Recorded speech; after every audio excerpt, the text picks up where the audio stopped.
de una serie de perturbaciones. Las autoridades no hayan... Señor, lo hemos encontrado. Agencias del gobierno han acordonado la zona... Los testigos hablan de un haz de luz que llegaba hasta... Jane, creo que deberías ver esto. I was asked by Marvel, who were looking for somebody to direct, and they said that they found the idea of me intriguing.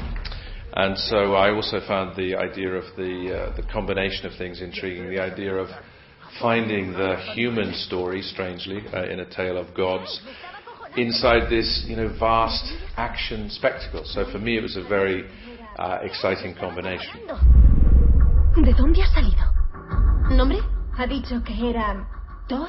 The delicious element of it was a god being sent to Earth, the idea of that kind of tension, the sort of dramatic tension between humans who simply couldn't believe that this creature could have come from another world, and the comic tension of an entitled, privileged superhero demanding coffee, demanding transport, demanding horses.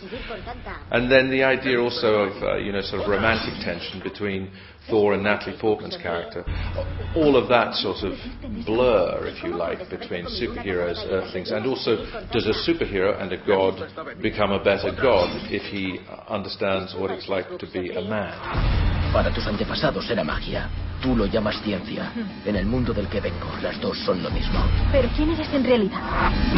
I knew the comic, I knew the individual comic from when I was a boy in Belfast. I remember the images of it and the colour of it and the dynamism of it. It felt as though actually it caught quite a primitive quality that again I thought would be convincing and new and different, sort of primal and wild, and I enjoyed that. He's a much less smooth superhero than some. Destruiré a su especie. No puedes aniquilar a toda una raza. Pues muere con ellos.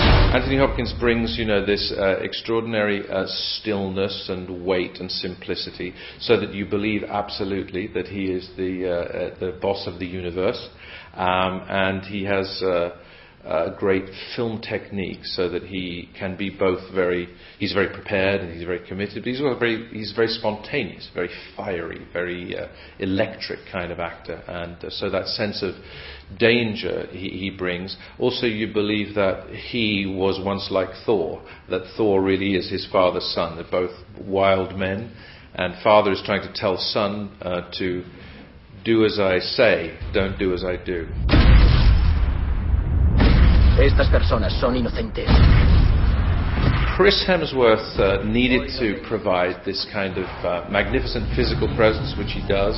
He worked very hard on his physical being, but he also brought to the part a kind of sense of the range of Thor, so that he could be truly arrogant at the beginning, but also find humour in the middle, and also have this great simplicity and sweetness and straightforwardness, so that I think, unusually in a superhero film, he goes on a genuine character chain. He also has the natural ease, I think, of a movie star.